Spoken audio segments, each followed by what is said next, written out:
বলছে বান্দা, আমি আল্লাহ আমাকে একটা এমন ঘর তৈরি করেছে সেখানে কোনো বন্ধুর ব্যবস্থা থাকবে না।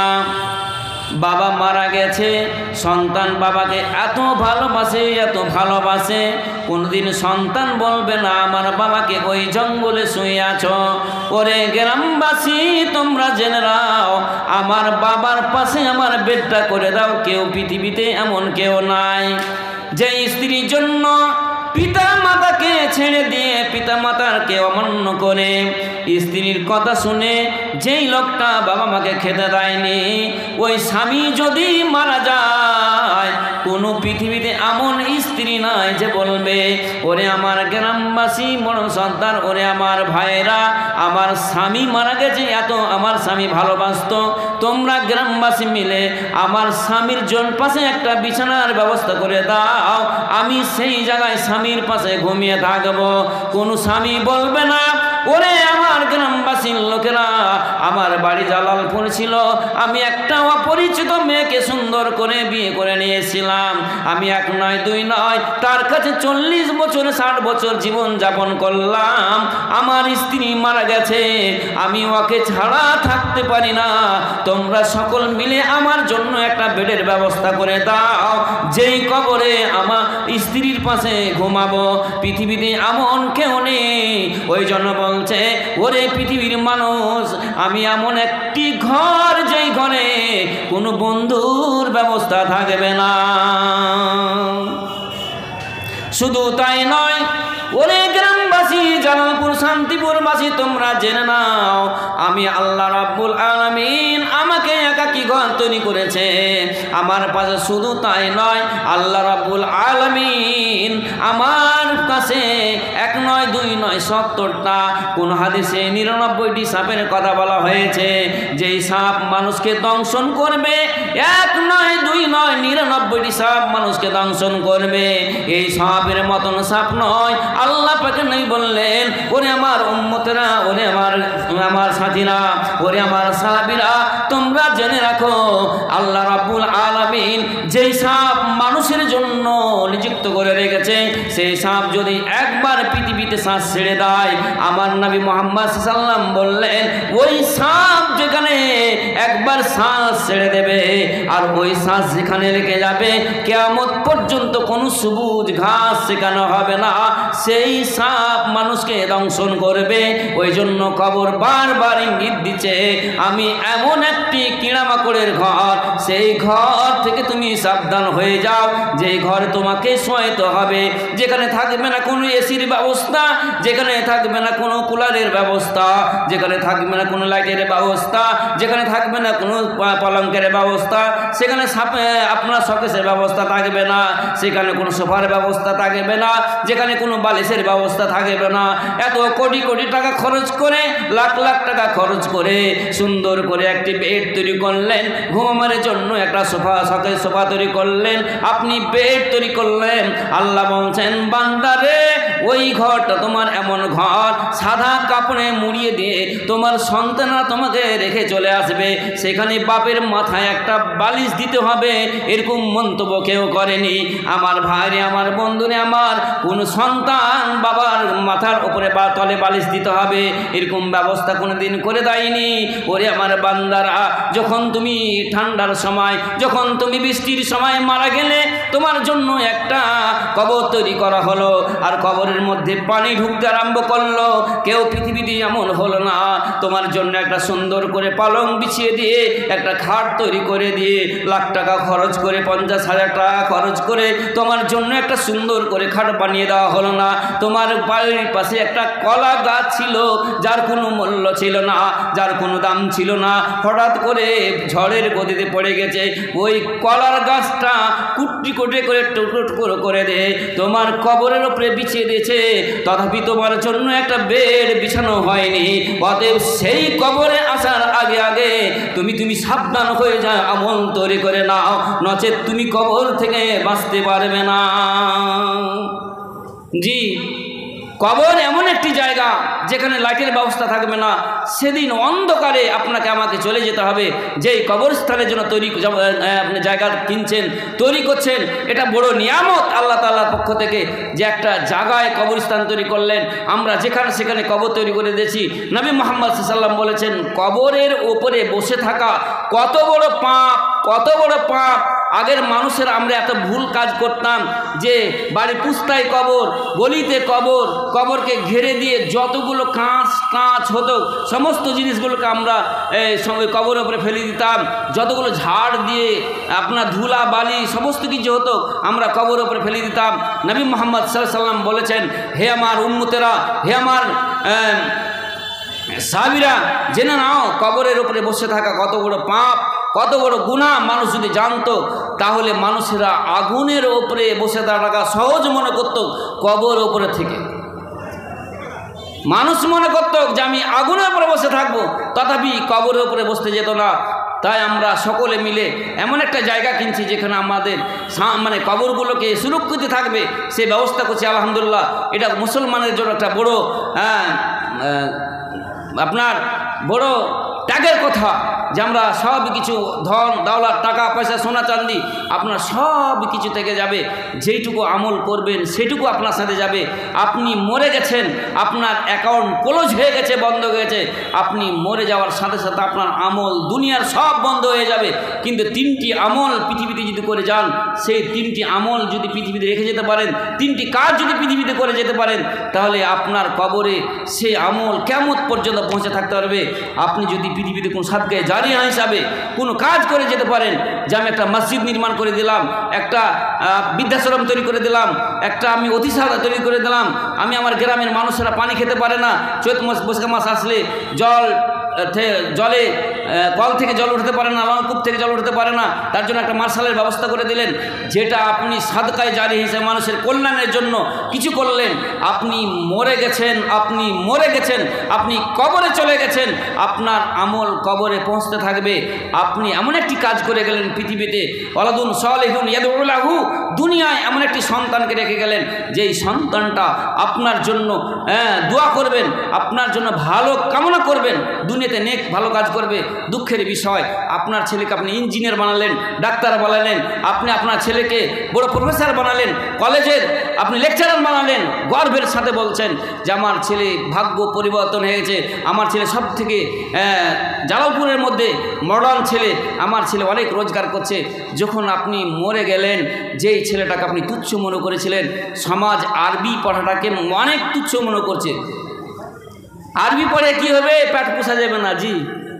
আমাদের ভাষা আরবি পড়ে নিজের সংসার চালাতে পারবে না জি। আলহামদুলিল্লাহ, যারা আলেম আছেন তারাই জানেন আল্লাহ তাবারাক ওয়া তাআলা যে একটা আলেমের কদর নেয়ামত আল্লাহ তাআলা দিয়ে রেখেছেন, আরবি পড়ার কতটুকু গুণ। আমরা মনে করি যে আপনার জীবনে কিছু করতে না পারি, আমার বাড়িঘর করতে না পারে, কিন্তু আমার বাবার জানাজা যদি আমার আগে মারা যায় বাবা, তাহলে আমার যে বাবার জানাজাটা কোনো প্রফেসর, কলেজের ডিগ্রি কোর্সের প্রফেসর, ডাক্তার, MBBS ডাক্তারের প্রয়োজন নাই। আমার মতন খাকসার বান্দা আমার বাবার আগাদিকে দাঁড়াতে পারবে, এটা গর্বের সাথে বলতে পারি। মসজিদে MBBS ডাক্তার গেছে, ইঞ্জিনিয়ার গেছে, প্রফেসর গেছে, সকলেই গেছে। জালালপুরের মধ্যে একটা গরিব ছেলে মানুষ তৈরি হয়েছে, তার অপেক্ষায় রয়েছে আমাদের ইমাম সাহেব কখন আসবে, কখন দাঁড়াবে মসজিদে। অনেক মশালির সামনে সব থাক না থাক আপনার কানি বিছিয়ে দিয়েছে, কিন্তু একটা ইমামের সামনে একটা সুন্দর করে জায়নামাজ বিছানো হয়, যাকে কোনো মূল্য মানুষ, পৃথিবীর মানুষ দেয় না। কিন্তু দুঃখের বিষয়, আমার ছেলেকে আমার জন্য তৈরি করলাম না, আমি আমার ছেলেকে ডাক্তার বানালাম, মরার পরে আমার ছেলেটা আমার জন্য একটা দোয়া পড়তে পারলো না, রব্বির হামওয়া কামা রব্বায়ানি সাগীরা বলতে পারলো না। আমার পাশে জানাজা পড়ার জন্য একটা অন্য জায়গা থেকে হাত করে মানতে হয়, কতগুলো আবার জান বের হয় না, কষ্ট হচ্ছে, তার জন্য বাড়িতে একটা দোয়া পাশে পড়ার দোয়া পাওয়া যায় না। পাড়া প্রতিবেশী থেকে মেয়ে ছেলেকে ডেকে এনে আমার বাবার কবরের পাশে বসিয়ে দিয়ে তার কাছে কোরআন তেলাওয়াত করার কথা বলি। প্রিয় ভাই সকল, আপনি আপনার ছেলেকে জীবনে কি করলেন, কি তৈরি করলেন? যে সন্তানটা পিতা মাতার জন্য মরে যাওয়ার পরে রাত্রের অন্ধকারে জেগে থেকে বলবে আল্লাহ রাব্বুল আলামিন, রাত্রি 2টায় সব নীরব সাগরে শুয়ে গেছে, সব অন্ধকারে শুয়ে আছে, মসজিদে হোক বাড়িতে হোক রাত্রে অন্ধকারে দাঁড়িয়ে গিয়ে বলছে আল্লাহ রাব্বুল আলামিন রব্বির হাম্মা কামা রব্বায়ানি সাগীরা, যেই পিতা পৃথিবীতে আমাকে লালন পালন করেছে, কষ্টের পর কষ্ট মা দুধ পান করিয়েছে, বহন করেছে, মায়ের ঋণ পৃথিবীর মানুষ কোনোদিন শোধ করতে পারে না। যেই মা কষ্টের পর কষ্টে ধারণ করে রেখেছে, পেটে যদি একটু গ্যাস হয়, পেট ফুলে যায়, মানুষেরা কত কষ্ট পায়, চিটপট ছটপট করে। পৃথিবীর মা এমন একটি জাত, যে মা পৃথিবীকে নিঃস্বার্থে মানুষকে সন্তানকে ভালোবাসে, কোনো স্বার্থ থাকে না। ছেলে ভালোবাসে বাবাকে ভালোবাসে, আমার বাবা চাকরি করে টাকা ইনকাম করে তার জন্য বাবাকে ভালোবাসে, মেয়ে বাবাকে ভালোবাসে, মায়ের বাড়ি আসে বাবার বাড়ি আসে, বাবা কোনোদিন বাধা দেয় না। বাবা মরে গেলে ভাই ডাকবে না, বাড়িতে উঠতে দেবে না, মেয়ে কাঁদে বাবার জন্য, আবার আজকে বাবা মারা গেল, কালকে থেকে আর জালালপুর আসতে পারবো না। কিন্তু মা এমন একটি জাত, যে জাত কোনোদিন স্বার্থ ছাড়া বিনা স্বার্থে মা ছেলে মেয়েকে ভালোবাসে। যে মার পেট ফুলে গেছে, বাচ্চা ধারণ করে আছে, ওই মাটা কোনোদিনই কারো কাছে প্রকাশ করতে পারলো না। স্বামীর কাছে বলতে গেলে স্বামী ঝাঁকুনি দেয়, শাশুড়ির কাছে বললে শাশুড়ি ঝাঁকুনি দেয়, ননদের কাছে বলতে গেলে ননদ ঝাঁকুনি দেয়। কষ্ট করে চোখে অশ্রু ঝরে মা কেঁদে অন্ধকারে রাত্রে জেগে ব্যথা সহ্য করতে না পারে বলে, আল্লাহ, যে সন্তান তুমি আমাকে দুনিয়ায় দিয়েছো, পেটের মধ্যে ধারণ করতে দিয়েছো, সেই সন্তানটা যেন আমার শান্তিতে হয়, সুখে হয়, সেই ছেলেটা যেন ভালোভাবে তৈরি হয়। প্রিয় ভাই সকল, মা এমনটি জাত, যখন ডাক্তারের চেম্বারে ঢুকে যায় মা, যদি ডাক্তার বলে যে মা বাঁচবে না তো সন্তান বাঁচবে, বাপ পাশ থেকে বলে আমার সন্তানের প্রয়োজন নেই, আমার স্ত্রীর প্রয়োজন রয়েছে, বাবা বলে আমার লাতিনের প্রয়োজন নেই, মেয়ের প্রয়োজন রয়েছে, শাশুড়ি বলে আমার বৌমার প্রয়োজন আছে, আমার লাতিনের প্রয়োজন নেই। কিন্তু এই কথাটা যদি মায়ের কানে চলে যায়, মা ঝরঝর করে কাঁদে, বলে আমার দুনিয়ায় বেঁচে থাকার দরকার নেই, আমার সন্তান যেন দুনিয়া আমার বেঁচে থাকে, এটা আমার আশা পাওয়া। যে মা সন্তানের দিকে মুখের দিকে তাকিয়ে মৃত্যুকে সাদরে গ্রহণ করে নাই, যেই মা সন্তানের দিকে দেখে মা ছেলে মেয়েকে সাদরে গ্রহণ করে নাই, সেই মা, প্রিয় ভাই সকল, নির্দ্বিধায় মৃত্যুকে সাদরে গ্রহণ করতে চায়, যাতে আমার সন্তান পৃথিবীতে বেঁচে থাকে। মা 1 নয় 2 নয় 2.5 বছর ধরে দুধ পান করায়, সন্তানকে 2 বছর 2.5 বছর দুধ পান করে। আল্লাহকে বলল, আল্লাহ, আমি সন্তানকে দুধ পান করাবো, কষ্ট হবে, আমার স্তনে মুখ লাগাবে, আমার ছেলে কামড় দিবে। আল্লাহ বললেন, তোর আশাকে পূরণ করলাম বান্দি, যতদিন দুধ পান করবে তার দাঁত আমি দেব না। মায়ের স্তনে লাগিয়ে দুধ পান করেছে। প্রিয় ভাই সকল, একবার চিন্তা করেন, হরিশ্চন্দ্রপুর মাঠ থেকে বাজার থেকে আপনি 5 কিলোর একটা ব্যাগ হাতে করে আনতে পারেন না, সঙ্গে সঙ্গে এদিক ওদিক তাকাচ্ছেন, বলছেন কারো বাইক থাকলে আমি বাইকে দিয়ে দেবো, সাইকেল থাকলে সাইকেল দিব। আপনি একটা বাইকে ব্যাগ দিয়ে আপনি আপনার খালি হাতে হরিশ্চন্দ্রপুর থেকে ফিরে আসছেন। একবার বুকে হাত দিয়ে বলেন তো, আমি যখন ছোট অবস্থায় ছিলাম, মা কোলে করে এক হাতে সন্তানকে, এক হাতে ব্যাগ ধরে মায়ের বাড়ি থেকে হাঁটতে হাঁটতে শ্বশুর বাড়ি চলে এসেছে, তথাপি মা সন্তানকে কারো কোলে দেয়নি। যে মা সন্তানের জন্য এত কিছু করেছে, ত্যাগ স্বীকার করেছে, সেই সন্তান পিতামাতাকে আমরা কি দিলাম, কি তৈরি করলাম ছেলে মেয়েকে? ওই মায়ের জন্য বাবার জন্য যদি একটু রাত্রে উঠে নামাজের পরে যদি একটু দোয়া বলতে না পারি, আল্লাহ রাব্বুল আলামিন যেইভাবে পিতামাতা আমাকে লালন পালন করেছে, যেইভাবে আমাকে আমার পিতা মা লালন পালন করেছে, সেইভাবে তুমি আমাকে পৃথিবীতে আমার পিতামাতার সেবা করা, লালন করা তুমি তৌফিক দান করো। আল্লাহ, আমাকে যেমনভাবে আমি পেশাব করে দিয়েছিলাম, পুষ মাস ঠারে আমি পেশাব করে দিয়েছিলাম, ভিজে গেছিলাম, পাশে কোনো কাপড় ছিল না, আমার মা সুন্দর করে আমাকে বুকের উপরে জড়িয়ে পেশাবের উপরে শুয়ে থেকেছে। আল্লাহ রাব্বুল আলামিন, আল্লাহ, আমি আমার মাকে কবরবাসী হয়ে গেছে, জানি না কি অবস্থায় রয়েছে। যেমন করে আমার মা আমাকে জীবনে আগলে ধরে রেখেছিল, যেমন করে বুকের উপরে জড়িয়ে ধরেছিল, আল্লাহ, আমার মা কবরবাসী হয়ে গেছে। তোমার কাছে আর্তনাদ করি, তোমার কাছে ফরিয়াদ করি, তোমার কাছে আমি আর্তনাদ করি, আমার মাকে তুমি ওই আযাব থেকে তুমি মুক্তি করো। সেভাবে আমরা ছেলে তৈরি করতে পারলাম না। আমরা শুধু দুনিয়ার কম্পিটিশনে আমার ছেলে যেন ডাক্তার হয়, যেই ডাক্তার এমন শিক্ষা দিলেন, যেই ডাক্তার আপনার নার্সিং হোমে খোলে একটা গরিব মানুষের টাকাকে শোষণ করে। 2 ঘন্টা আগে মারা গেছে, নার্সিংহোমে রেখে দিয়ে ওই ডাক্তার 2 ঘন্টা 2.5 ঘন্টা পর বিল বনছে। আপনার উচিত ছিল যে শিক্ষা দিলেন, আপনার ছেলেকে আদর্শ শিক্ষা বানালেন, আদর্শ ডাক্তার বানালেন, সেই ডাক্তার 2 ঘন্টা মৃত্যু হওয়ার পরে বের করছে, মৃত্যু হওয়ার 2 ঘন্টা পর্যন্ত বিল কষে দিল আপনার 14-15,000 টাকা। গরিব মানুষ দিতে পারে না, মানুষ অসহায় হয়ে যাচ্ছে, জমি বেচে বন্দুক দিয়ে ওই রুগীটাকে ছুটিয়ে মৃত্যু ব্যক্তিকে ছুটিয়ে আনছে। আপনি যে শিক্ষা দিলেন সেই শিক্ষাতে আপনার মতন গরিব মানুষের অর্থ শোষণ করছে। যদি আপনার সন্তানকে সর্বপ্রথম যদি ইসলামী সচেতন জ্ঞান দিতেন, যার ভিতরে কোরআনের জ্ঞান থাকতো, যার কোরআন যদি তার ভিতরে লুকিয়ে থাকতো, এই কাজটা করতে কোনোদিনই পারত না। সে আদর্শবান শিক্ষক আমরা তৈরি করতে পারিনি, আদর্শবান ডাক্তার তৈরি করতে পারি না। দুঃখের বিষয়, আমার ছেলে মেয়েদেরকে আমি শিক্ষা দিতে পারলাম না। আমি অপরের দিকে চেয়ে থাকলাম যে আমার বাবার জানাজা পড়াবে কে। প্রিয় ভাই সকল, যারা দুনিয়া থেকে চলে গেছে, শুধু ওয়ালাদুন সালিহুন, সৎ সন্তান পৃথিবীতে ভালো কাজ যদি করেন, আপনি পিতামাতার জন্য করেন অথবা নাই করেন, আজকে জালসা শুনতে এসছেন, আপনার কবরস্থানে আল্লাহর রাস্তায় 500 টাকা, 1000 টাকা, 10,000 টাকা দান করলেন, আপনি নিঃস্বার্থে পিতামাতার দান নাম না করেও যদি দান করেন, আপনার কবরে, পিতামাতার কবরে আমল পৌঁছতে থাকবে। এরকম আমল যদি পৃথিবীতে করে যেতে পারেন, তাহলে নিশ্চয়ই মরে যাওয়ার পরে আপনার কবরে আমল পৌঁছতে থাকবে। নাম্বার 3, যে শিক্ষা ব্যবস্থা আপনি শিখলেন, অপরকে শিক্ষা দিলেন, এই কাজগুলো যদি করে যেতে পারি, দুনিয়াও শান্তি, আখেরাও শান্তি, ইহকালও শান্তি, পরকালে শান্তি, কবরেও শান্তি। এই দুনিয়ায় অর্থ, টাকা পয়সা, ধন দৌলত, সমস্ত সম্পদ পড়ে থাকতে হবে, খালি হাতে চলে যেতে হবে। যদি কেউ মনে করে যে আমি আমার শিক্ষার দাপটে পৃথিবীতে বেঁচে থাকবো, তাহলে হযরতে সুলাইমান আলাইহিস সালাম পৃথিবী থেকে যেতেন না। যেই সুলাইমান আলাইহিস সালামকে আল্লাহ তাআলা এত জ্ঞান দিয়েছিলেন, যিনি পিপিলিকার কথা বলতে পারতেন, পিপিলিকার কথা শুনতে পারতেন, বুঝতে পারতেন।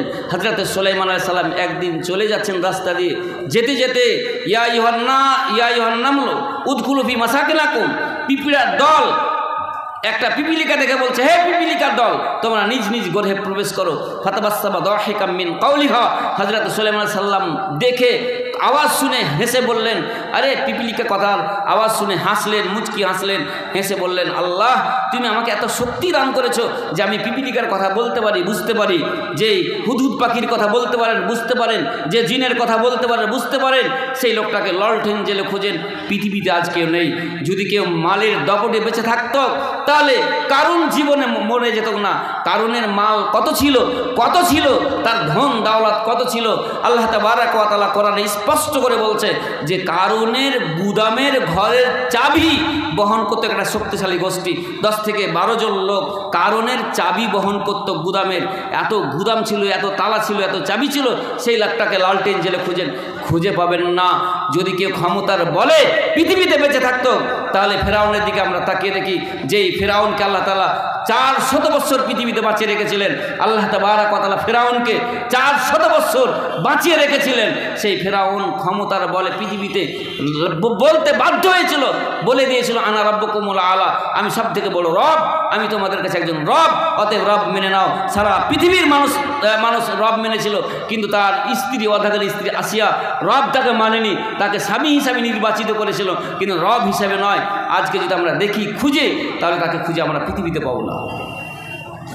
যদি মনে করি বয়স লম্বা হয়ে গেছে, বেঁচে থাকবো, জি না। হযরত আদম আলাইহিস সালামকে আল্লাহ তাআলা সুন্দর করে তৈরি করেছিলেন, নিজের হাতে তৈরি করলেন। তৈরি করে আদম আলাইহিস সালামকে বললেন, কি বললেন? হে আদম, তুমি জান্নাতে থাকো। পৃথিবীতে গুনাহ করেছেন, মাপ চান, আল্লাহ ক্ষমা করে দেবেন। মুমিন যারা যুক্তি খাড়ো করে, তারা কোনদিন মানে না। এটা আপনাকে বলি, কেউ বলে নামাজ পড়ে কি হবে, তার মানে ও নামাজকে ভালোবাসে না, যুক্তি খাড়ো করছে। যারা নামাজ পড়ছে তারা জর্দা দিয়ে পান খেয়েছে, আমি কেন খাবো না? ওই মুলবি সাহেব খেয়েছে, আমি কেন খাবো না? যুক্তি খাড়ো করছে। যারা যুক্তি খাড়ো করে তারা কোনদিন মানে না, যারা মানে তারা কোনদিন যুক্তি খাড়ো করে না, বুঝতে ভুল করেছে, মেনে নিয়েছে আমি এটা ভুল করেছি, ক্ষমা চেয়ে নেব, আল্লাহ আমাকে ক্ষমা করে দিবেন। প্রিয় ভাই সকল, যে আল্লাহ তাআলা আদমকে তৈরি করলেন, আল্লাহ তাআলা আদমকে তৈরি করে বললেন আদম তুমি এই জান্নাতে থাকো। আল্লাহ তাআলা কতগুলো জিনিস শিখিয়ে দিলেন আদম আলাইহিস সালামকে, এটা এই। এবার আল্লাহ তাআলা ফেরেশতাদেরকে ডাকলেন, ডেকে বললেন তোমরা এইগুলো জিনিসের নাম বলো। সকল ফেরেশতারা বলল আল্লাহ তুমি যা শিক্ষা দিয়েছো তা আমরা জানি, আর তাছাড়া বেশি কিছু জানি না। আল্লাহ তাআলা বললেন আদম তুমি বলে দাও তো, এটা লাইট, এটা ফ্যান, এটা গাছ, এটা আপনার এই সে এই পাহাড় পর্বত সব কিছু বললেন। আদম আলাইহিস সালাম যখন বললেন তখন ফেরেশতারাকে বলল, এই ফেরেশতারা আদম বলতে পেরেছে তোমরা পারোনি, অতএব আদমকে তোমরা সিজদা করো, আদমকে তোমরা সকলে সিজদা করো। প্রিয় ভাই সকল, সকলে সিজদা করলো, ফাসাজাদু ইল্লা ইবলিসা, ইবলিস সিজদা করলো না। এবার ইবলিসকে আল্লাহ কি বলছেন দেখেন, মা মানাআকা আল্লাহ তাসজুদ ইজ আমারতুক, ওরে ইবলিস, হে ইবলিস তোমাকে বললাম যে তুমি আদমকে সিজদা করো। মা মানাআকা, কে তোমাকে নিষেধ করলো? আল্লাহ তাসজুদ ইজ আমারতুক, তোমাকে উপদেশ দিলাম, আদেশ করলাম তুমি সিজদা করো। এবার ইবলিস বলল খালাকতানি মিন নারিন ওয়া খালাকতাহু মিন তিন, আল্লাহ তুমি আমাকে মাটি, ওকে আদমকে মাটি দিয়ে তৈরি করেছো। খালাকতানি মিন নার, আমাকে আল্লাহ তুমি আগুন দিয়ে তৈরি করেছো। ওয়া খালাকতাহু মিন তিন, আদমকে তুমি মাটি দিয়ে তৈরি করেছ। অতএব মাটির কাজ হলো ওপরের দিকে কেউ যদি মাটিকে ঢেলকে ছুড়ে দেয় মাটিটা নিচে দিকে নেমে যায়, আর যদি আগুন পৃথিবীতে জ্বালা হয় আর ওই আগুন যদি জ্বলে দাও দাও করে জ্বলে, আগুনটা ওপর দিকে উঠে যায়। ওরে আল্লাহ, যার বৈশিষ্ট্য হলো ওপর দিকে ওঠা, যার বৈশিষ্ট্য হলো ওপর দিকে ওঠা, অতএব আমি যার ক্ষমতা জ্বালিয়ে দেওয়ার ক্ষমতা, অতএব আমি মাটিকে পুড়িয়ে ছাই করে দেব, ইট বানিয়ে দেব, আমি কয়লা বানিয়ে দেব। আমি আল্লাহ, এতটুকু ক্ষমতা তুমি দিয়েছ, আমি আগুন দ্বারা তৈরি, অতএব আগুন কোন সময় মাটিকে সিজদা করতে পারে না। যুক্তি খাড়া করলো, কেন সিজদা করবো আমি ওকে? এবার আল্লাহ রাব্বুল আলামিন বললেন, ওরে আদম তুমি তোমার স্ত্রীকে নিয়ে জান্নাতে থাকো, আর ওই যে জান্নাত দেখতে পাচ্ছ, জান্নাতের মধ্যে একটা গাছ আছে, ওরে আদম তুমি গাছটার নিকটে যেও না। লা তাকরাবা হাযি সাজারাতা ফাতাকুনা মিনাজ জালিমিন। আদমকে আল্লাহ বললেন, ওরে আদম তুমি জান্নাতের নিকটে যেও না, আর জান্নাতের কাছে যেও না, জান্নাতের নিকটে তুমি যেও না। আল্লাহ ওই গাছটার নিকটে যেও না, ওই জান্নাতের ভিতরে যেই গাছটা আমি তৈরি করেছি, লা তাকরাবা হাযিহি সাজারাতা ফাতাকুনা মিনাজ জালিমিন। তুমি যদি যাও আদম তুমি জালেম হবে, সীমা লঙ্ঘনকারী হবে, অতএব তুমি গাছটার নিকটে যেও না।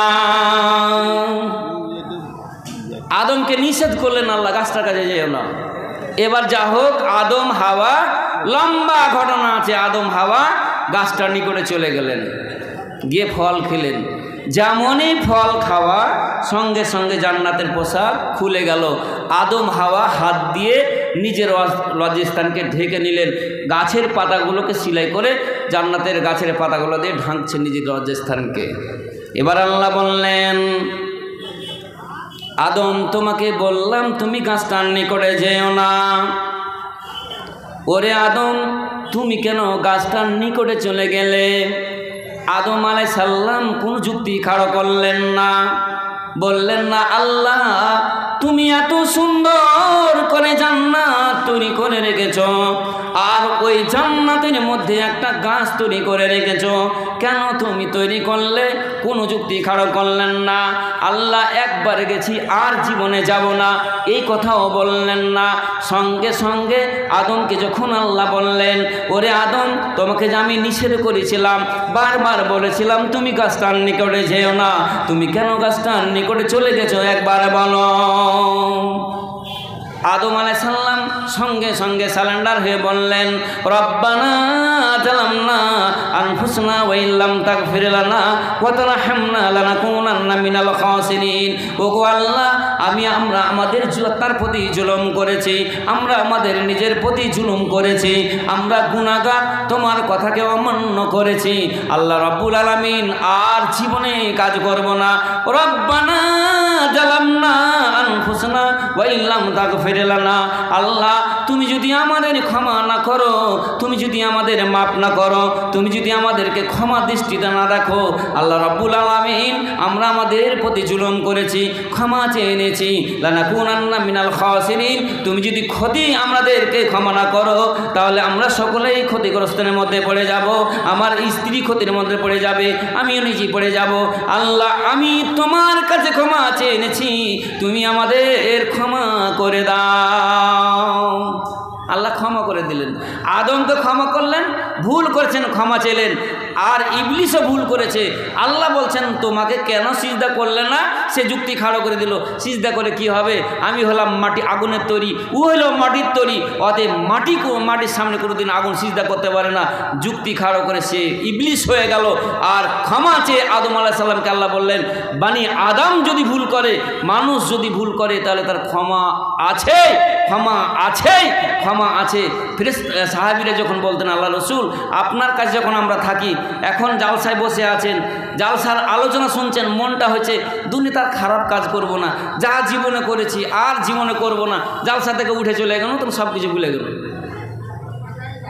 দাদুপোতা জালসা শুনতে এসে, বুঝলেন, দাদুপোতা জালসা শুনতে এসে মুলি সাহেব ওয়াজ করছেন, বলছেন হাঁটুর ওপরে কাপড় উঠায় না, এটা হচ্ছে সতর ঢাকা পর্দা, পুরুষদের হাঁটু থেকে নিয়ে কমর পর্যন্ত পর্দা।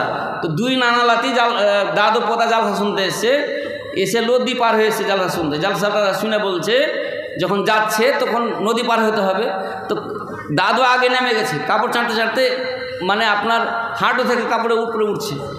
তো পোতা কইছে, হাজি দাদু, তুমি যে জালসা শুনে জি মলি সাহেব ওয়াজ করলে যে হাঁটুর উপরে কাপড় উঠা যাবে না, তো তুমি কাপড় কেন এত উঠাইছো? বলছে, ধুর মুলির কথা বাদ দিয়ে, জালসা যখন শুনু এখন আর জালসা শুনে লাভ নেই। তো আমরা এক কান দিয়ে শুনছি আর এক কান দিয়ে ছেড়ে দিছি। তো ফেরেশতা না, সাহাবীরা বলছে, আল্লাহ রসুল, আপনার কাছে যখন আমরা থাকছি তখন সব কিছু মনে হচ্ছে আখেরাত বলে মনে হচ্ছে, জান্নাত জাহান্নামের কথা মনে হচ্ছে আর দুনিয়াতে কোনো খারাপ কাজ করব না, আমরা ইমানদার হয়ে যাব। মনে হচ্ছে আমরা মুমিন, আর আমাদের কোনো কাজ নেই, আমরা দুনিয়া বলে ভুলে গেছি, আখেরাত বলে ভুলেছি। কিন্তু আল্লাহ রসুল, যখন আমরা বাড়ি আসছি, পরিবারের সাথে যখন থাকছি, তখন আখেরাতকে বলে ভুলে যাচ্ছি। আল্লাহ রসুল বললেন, তোমরা যদি এত ভালো হয়ে যেতে, তাহলে তোমাদের সাথে ফেরেশতারা মোলাকাত করতে আসতো, যে ফেরেশতারা নিষ্পাপ, গুনাহ নেই। আমার নবী মুহাম্মদ সাল্লাল্লাহু আলাইহি ওয়াসাল্লাম বলছেন, হে আমার উম্মত, তোমরা যদি গুনাহ না করতে, আল্লাহর কাছে ক্ষমা না চাইতে, তাহলে আমার এই লোকদেরকে আল্লাহ তাবারাকা ওয়া তাআলা হত্যা করে দে, আবার পুনরায় একটা জাতি নিয়ে আসতো যারা গুনাহ করবে ক্ষমা চাইবে, গুনাহ করবে ক্ষমা চাইবে। আল্লাহ গুনাহকারীকে ভালোবাসেন, ক্ষমা চাইলে আল্লাহ ক্ষমা দিতে ভালোবাসেন। অতএব গুনাহ হয়ে গেছে, আল্লাহর কাছে ক্ষমা চেয়ে নিতে হবে। বলা যাবে না কখন কার মৃত্যু নামের গাড়ি হঠাৎ করে ঢুকে যাবে, যার কোনো থাকবে না চাকা, চারজনের ঘাড়ে চড়ে চলে যেতে হবে দুনিয়া ছেড়ে।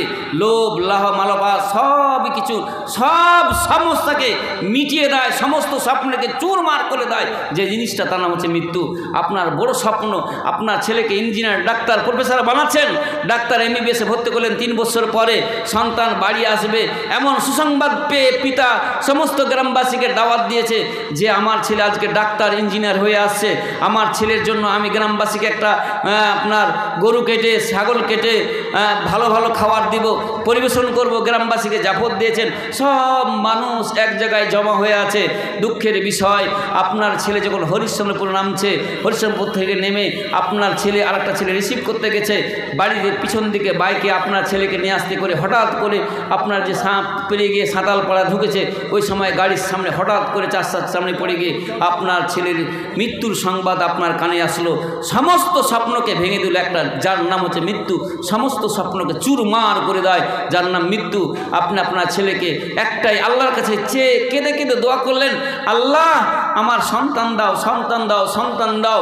খুব কাঁদলেন, আল্লাহর কাছে কাঁদলেন। কাঁদতে কাঁদতে হঠাৎ করে আল্লাহ রাব্বুল আলামিন শুনে আপনার ছেলেকে একটা সন্তান দান করলো।